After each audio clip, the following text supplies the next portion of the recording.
From the Red Sea the hosts of Israel again set forth on their journey, under the guidance of the pillar of cloud. The scene around them was most dreary. Bare, desolate-looking mountains, barren plains, and the sea stretching far away, its shores strewn with the bodies of their enemies. Yet they were full of joy in the consciousness of freedom, and every thought of discontent was hushed. But for 3 days, as they journeyed, they could find no water. The supply which they had taken with them was exhausted. There was nothing to quench their burning thirst as they dragged wearily over the sunburnt plains. Moses, who was familiar with this region, knew what the others did not, that at Marah, the nearest station where springs were to be found, the water was unfit for use. With intense anxiety he watched the guiding cloud. With a sinking heart he heard the glad shout, "Water! Water!" echoed along the line. Men, women, and children in joyous haste crowded to the fountain, when lo, a cry of anguish burst forth from the host. The water was bitter.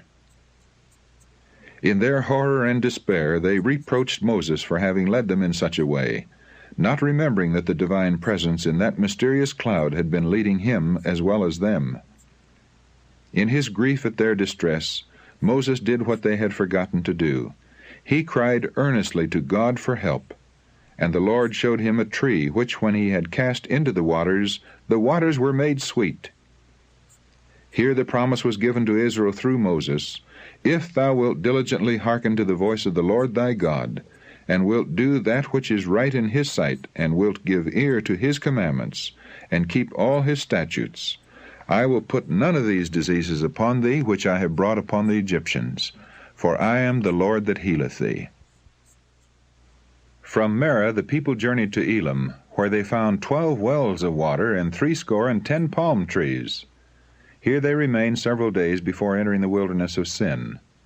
When they had been a month absent from Egypt, they made their first encampment in the wilderness.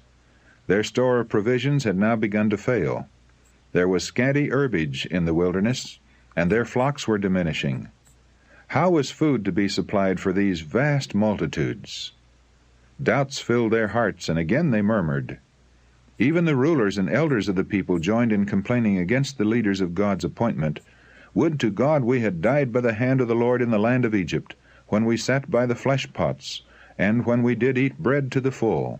For ye have brought us forth into this wilderness to kill this whole assembly with hunger." They had not as yet suffered from hunger. Their present wants were supplied, but they feared for the future. They could not understand how these vast multitudes were to subsist in their travels through the wilderness, and in imagination they saw their children famishing.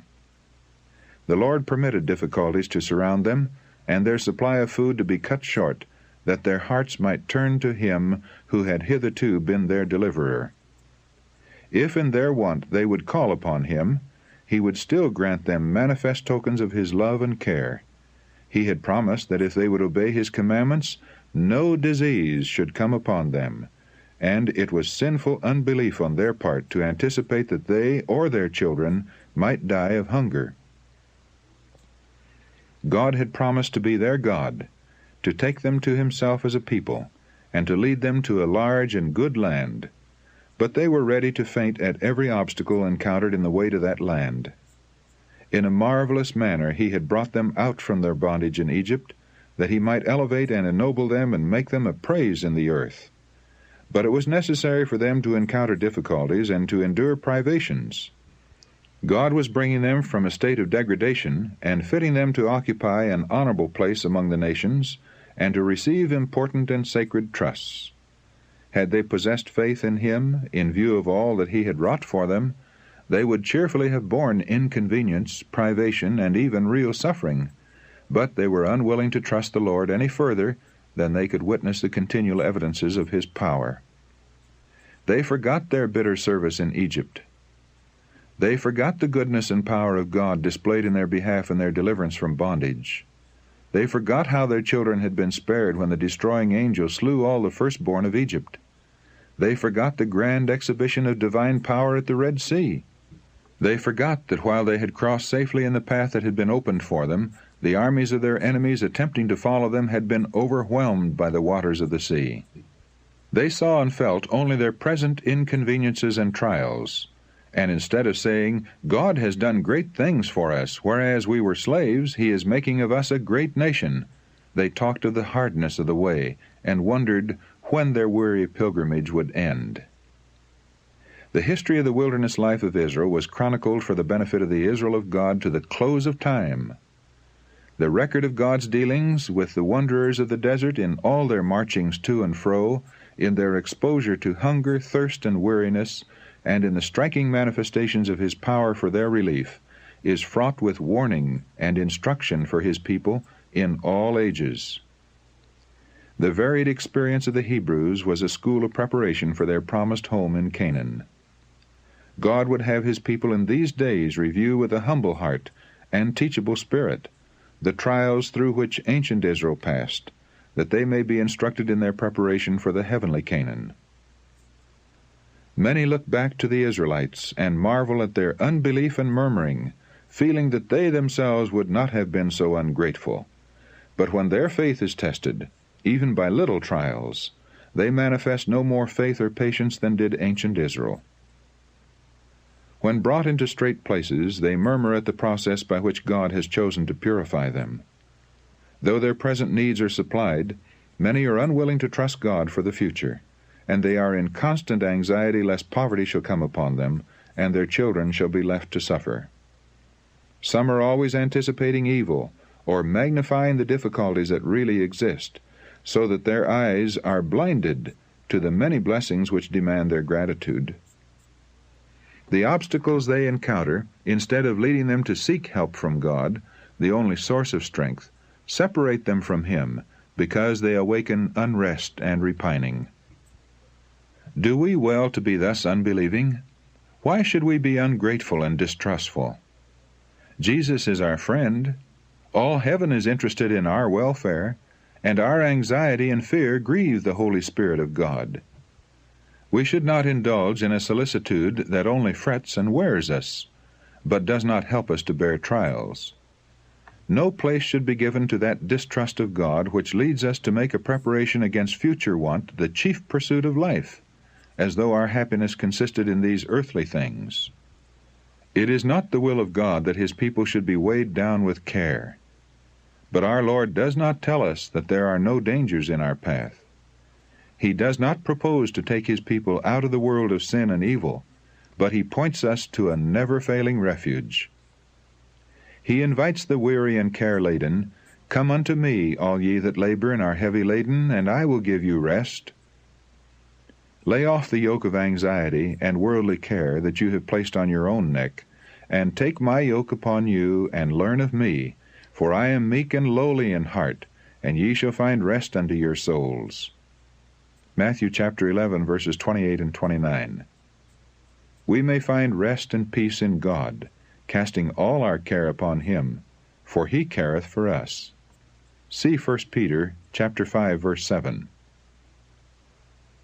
Says the Apostle Paul, "Take heed, brethren, lest there be in any of you an evil heart of unbelief, in departing from the living God." Hebrews chapter 3, verse 12.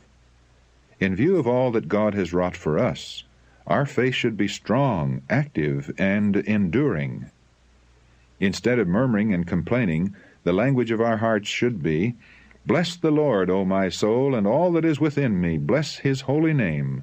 Bless the Lord, O my soul, and forget not all His benefits." Psalm 103, verses 1 and 2. God was not unmindful of the wants of Israel. He said to their leader, "I will rain bread from heaven for you." And directions were given that the people gather a daily supply, with a double amount on the 6th day, that the sacred observance of the Sabbath might be maintained. Moses assured the congregation that their wants were to be supplied.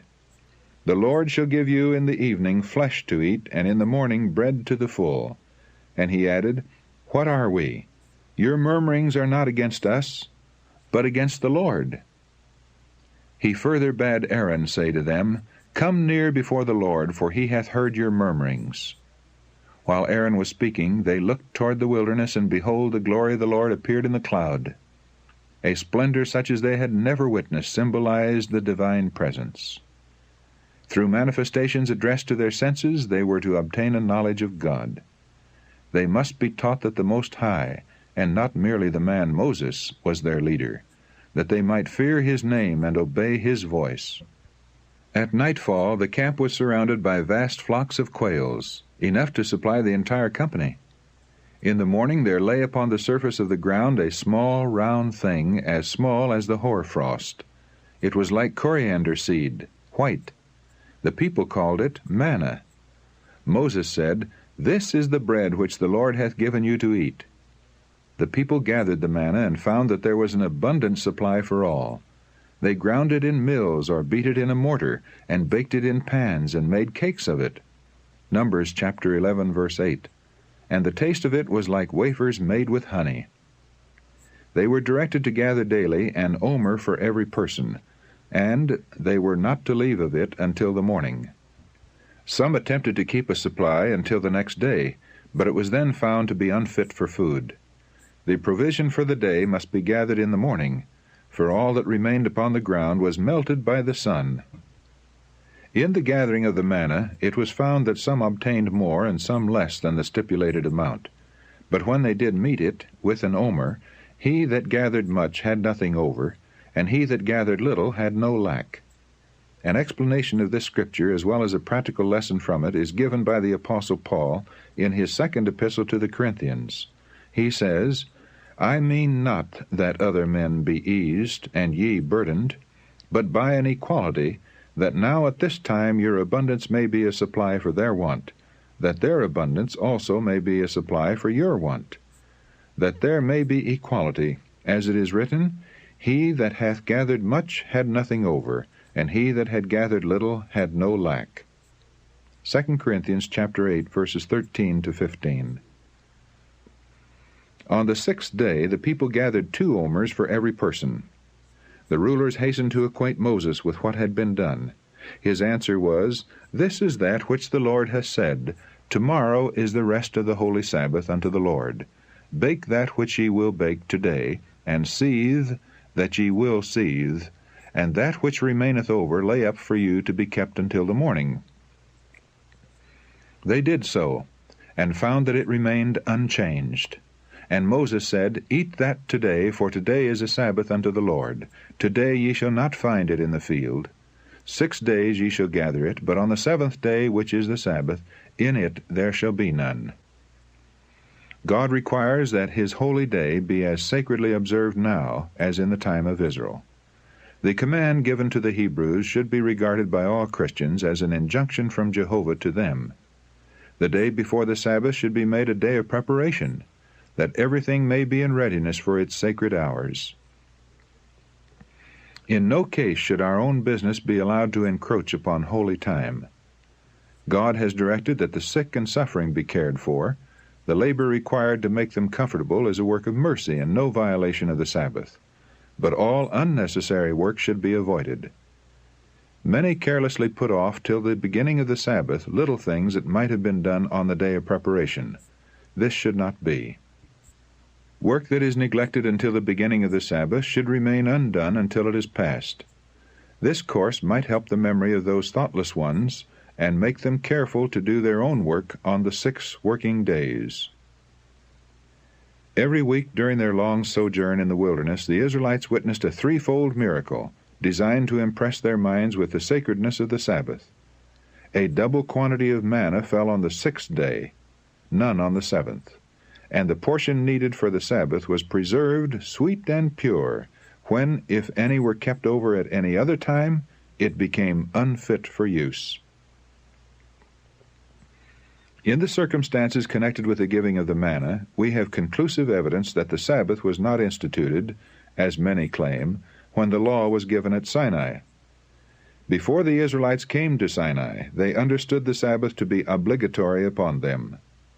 In being obliged to gather every Friday a double portion of manna in preparation for the Sabbath, when none would fall, the sacred nature of the day of rest was continually impressed upon them.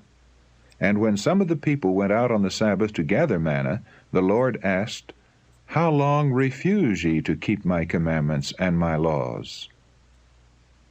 The children of Israel did eat manna 40 years, until they came to a land inhabited. They did eat manna until they came unto the borders of the land of Canaan. For 40 years they were daily reminded by this miraculous provision of God's unfailing care and tender love. In the words of the psalmist, God gave them of the corn of heaven. Man did eat angels' food. Psalm 78, verses 24 and 25. That is, food provided for them by the angels. Sustained by the corn of heaven, they were daily taught that, having God's promise, they were as secure from want as if surrounded by fields of waving grain on the fertile plains of Canaan. The manna falling from heaven for the sustenance of Israel was a type of him who came from God to give life to the world. Said Jesus, I am that bread of life. Your fathers did eat manna in the wilderness, and are dead. This is the bread which cometh down from heaven. If any man eat of this bread, he shall live forever. And the bread that I will give is my flesh, which I will give for the life of the world. John chapter 6, verses 48 to 51. And among the promises of blessing to God's people in the future life it is written, To him that overcometh will I give to eat of the hidden manna. Revelation chapter 2, verse 17. After leaving the wilderness of sin, the Israelites encamped in Rephidim. Here there was no water, and again they distrusted the providence of God. In their blindness and presumption, the people came to Moses with the demand, Give us water that we may drink. But his patience failed not. Why chide ye with me, he said, Wherefore do ye tempt the Lord? They cried in anger, Wherefore is this, that thou hast brought us up out of Egypt, to kill us and our children and our cattle with thirst? When they had been so abundantly supplied with food, they remembered with shame their unbelief and murmurings, and promised to trust the Lord in the future. But they soon forgot their promise, and failed at the first trial of their faith. The pillar of cloud that was leading them seemed to veil a fearful mystery. And Moses, who was he? They questioned, and what could be his object in bringing them from Egypt? Suspicion and distrust filled their hearts, and they boldly accused him of designing to kill them and their children by privations and hardships, that he might enrich himself with their possessions. In the tumult of rage and indignation they were about to stone him. In distress Moses cried to the Lord, What shall I do unto this people? He was directed to take the elders of Israel and the rod wherewith he had wrought wonders in Egypt, and to go on before the people. And the Lord said unto him, Behold, I will stand before thee there upon the rock in Horeb, and thou shalt smite the rock, and there shall come water out of it, that the people may drink. He obeyed, and the waters burst forth in a living stream that abundantly supplied the encampment. Instead of commanding Moses to lift up his rod and call down some terrible plague, like those on Egypt, upon the leaders in this wicked murmuring, the Lord in his great mercy made the rod his instrument to work their deliverance. He clave the rocks in the wilderness, and gave them drink as out of the great depths. He brought streams also out of the rock, and caused waters to run down like rivers. Psalm 78, verses 15 and 16. Moses smote the rock, but it was the Son of God who, veiled in the cloudy pillar, stood beside Moses and caused the life-giving water to flow. Not only Moses and the elders, but all the congregation who stood at a distance, beheld the glory of the Lord. But had the cloud been removed, they would have been slain by the terrible brightness of him who abode therein. In their thirst the people had tempted God, saying, Is the Lord among us or not? If God has brought us here, why does he not give us water as well as bread? The unbelief thus manifested was criminal, and Moses feared that the judgments of God would rest upon them. And he called the name of the place Massah, temptation, and Meribah, chiding, as a memorial of their sin. A new danger now threatened them. Because of their murmuring against him, the Lord suffered them to be attacked by their enemies. The Amalekites, a fierce, warlike tribe inhabiting that region, came out against them and smote those who, faint and weary, had fallen into the rear. Moses, knowing that the masses of the people were unprepared for battle, directed Joshua to choose from the different tribes a body of soldiers, and lead them on the morrow against the enemy, while he himself would stand on an eminence near by with the rod of God in his hand. Accordingly, the next day Joshua and his company attacked the foe, while Moses and Aaron and Hur were stationed on a hill overlooking the battlefield. With arms outstretched toward heaven, and holding the rod of God in his right hand, Moses prayed for the success of the armies of Israel. As the battle progressed, it was observed that so long as his hands were reaching upward, Israel prevailed, but when they were lowered, the enemy was victorious. As Moses became weary, Aaron and Hur stayed up his hands until the going down of the sun, when the enemy was put to flight. As Aaron and Hur supported the hands of Moses, they showed the people their duty to sustain him in his arduous work, while he should receive the word from God to speak to them. And the act of Moses also was significant, showing that God held their destiny in his hands. While they made him their trust, he would fight for them and subdue their enemies. But when they should let go their hold upon him and trust in their own power, they would be even weaker than those who had not the knowledge of God, and their foes would prevail against them. As the Hebrews triumphed when Moses was reaching his hands toward heaven and interceding in their behalf, so the Israel of God prevail when they by faith take hold upon the strength of their mighty helper. Yet divine strength is to be combined with human effort. Moses did not believe that God would overcome their foes while Israel remained inactive. While the great leader was pleading with the Lord, Joshua and his brave followers were putting forth their utmost efforts to repulse the enemies of Israel and of God. After the defeat of the Amalekites, God directed Moses, "Write this for a memorial in a book, and rehearse it in the ears of Joshua, for I will utterly put out the remembrance of Amalek from under heaven." Just before his death, the great leader delivered to his people the solemn charge, "Remember what Amalek did unto thee by the way, when ye were come forth out of Egypt, how he met thee by the way, and smote the hindmost of thee, even all that were feeble behind thee, when thou wast faint and weary, and he feared not God. Thou shalt blot out the remembrance of Amalek from under heaven. Thou shalt not forget it." Deuteronomy chapter 25, verses 17 to 19. Concerning this wicked people, the Lord declared, "The hand of Amalek is against the throne of Jehovah." Exodus chapter 17, verse 16, margin. The Amalekites were not ignorant of God's character or of his sovereignty, but instead of fearing before him, they had set themselves to defy his power. The wonders wrought by Moses before the Egyptians were made a subject of mockery by the people of Amalek, and the fears of surrounding nations were ridiculed. They had taken oath by their gods that they would destroy the Hebrews, so that not one should escape, and they boasted that Israel's God would be powerless to resist them. They had not been injured or threatened by the Israelites. Their assault was wholly unprovoked. It was to manifest their hatred and defiance of God that they had sought to destroy his people. The Amalekites had long been high-handed sinners, and their crimes had cried to God for vengeance. Yet his mercy had still called them to repentance. But when the men of Amalek fell upon the wearied and defenseless ranks of Israel, they sealed their nation's doom. The care of God is over the weakest of his children.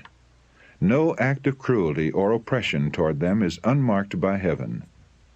Over all who love and fear him, his hand extends as a shield. Let men beware that they smite not that hand, for it wields the sword of justice. Not far distant from where the Israelites were now encamped was the home of Jethro, the father-in-law of Moses. Jethro had heard of the deliverance of the Hebrews, and he now set out to visit them and restore to Moses his wife and 2 sons. The great leader was informed by messengers of their approach, and he went out with joy to meet them, and the first greetings over, conducted them to his tent. He had sent back his family when on his way to the perils of leading Israel from Egypt, but now he could again enjoy the relief and comfort of their society. To Jethro he recounted the wonderful dealings of God with Israel, and the patriarch rejoiced and blessed the Lord, and with Moses and the elders he united in offering sacrifice and holding a solemn feast in commemoration of God's mercy. As Jethro remained in the camp, he soon saw how heavy were the burdens that rested upon Moses. To maintain order and discipline among that vast, ignorant, and untrained multitude was indeed a stupendous task. Moses was their recognized leader and magistrate, and not only the general interests and duties of the people, but the controversies that arose among them were referred to him. He had permitted this, for it gave him an opportunity to instruct them. As he said, "I do make them know the statutes of God and his laws." But Jethro remonstrated against this, saying, "This thing is too heavy for thee. Thou art not able to perform it thyself alone. Thou wilt surely wear away." And he counseled Moses to appoint proper persons as rulers of thousands, and others as rulers of hundreds, and others of tens. They should be able men, such as fear God, men of truth, hating covetousness. These were to judge in all matters of minor consequence, while the most difficult and important cases should still be brought before Moses, who was to be to the people, said Jethro, to Godward, that thou mayest bring the causes unto God. And thou shalt teach them ordinances and laws, and shalt show them the way wherein they must walk, and the work that they must do. This counsel was accepted, and it not only brought relief to Moses, but resulted in establishing more perfect order among the people. The Lord had greatly honored Moses, and had wrought wonders by his hand, but the fact that he had been chosen to instruct others did not lead him to conclude that he himself needed no instruction. The chosen leader of Israel listened gladly to the suggestions of the godly priest of Midian, and adopted his plan as a wise arrangement. From Rephidim the people continued their journey, following the movement of the cloudy pillar. Their route had led across barren plains, over steep ascents, and through rocky defiles. Often as they had traversed the sandy wastes, they had seen before them rugged mountains like huge bulwarks piled up directly across their course, and seeming to forbid all further progress. But as they approached, openings here and there appeared in the mountain wall, and beyond, another plain opened to view. Through one of the deep gravelly passes they were now led. It was a grand and impressive scene. Between the rocky cliffs, rising hundreds of feet on either side, flowed in a living tide, far as the eye could reach, the hosts of Israel with their flocks and herds. And now before them in solemn majesty Mount Sinai lifted its massive front. The cloudy pillar rested upon its summit, and the people spread their tents upon the plain beneath. Here was to be their home for nearly a year. At night the pillar of fire assured them of the divine protection, and while they were locked in slumber the bread of heaven fell gently upon the encampment. The dawn gilded the dark ridges of the mountains, and the sun's golden rays pierced the deep gorges, seeming to these weary travelers like beams of mercy from the throne of God. On every hand vast rugged heights seemed in their solitary grandeur to speak of eternal endurance and majesty. Here the mind was impressed with solemnity and awe. Man was made to feel his ignorance and weakness in the presence of him who weighed the mountains in scales and the hills in a balance. Isaiah chapter 40, verse 12. Here Israel was to receive the most wonderful revelation ever made by God to man. Here the Lord had gathered his people, that he might impress upon them the sacredness of his requirements, by declaring with his own voice his holy law. Great and radical changes were to be wrought in them, for the degrading influences of servitude and long-continued association with idolatry had left their mark upon the habits and character. God was working to lift them to a higher moral level by giving them a knowledge of himself. In this video you will find out why the 10 Commandments stand out among the other laws given to the Israelites, so watch it next.